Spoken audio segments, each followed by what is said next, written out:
के भाग जागल, यारवा के भाग जागल। लहंगा में आग लागल, यारवा के भाग जागल। रजऊ के देखते लागे पसीजे। आवन हेने रानी ठीक कर दी हर चीजे। आवन हेने रानी ठीक कर दी हर चीजे।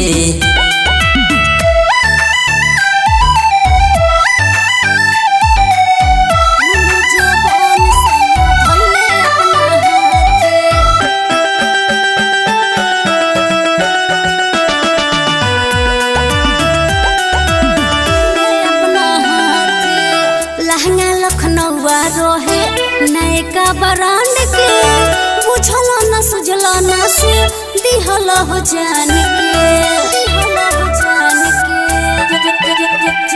हाँ, लहंगा लखनऊआ रोहे नयका ब्रांड के।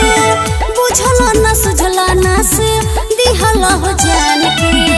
उठवा के लाली लागे सीझे। तनी बर्दाश्त कर ये मोर रानी लागे भीजे। आवन हेने रानी ठीक कर दी हर चीजे।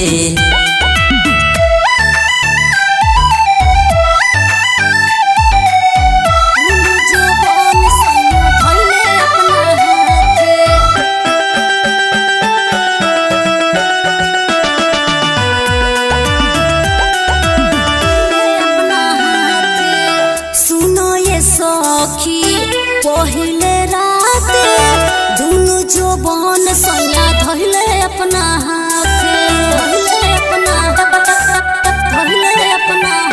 हाँ, सुनो ये सखी पहले रात दुनु जोबन सैया धइले अपना हाथ।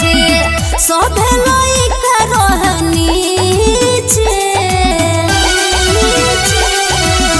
आवन डाल दी फिर से गोरी बीचे बीचे। आवन हेने रानी ठीक कर दी हर चीजे।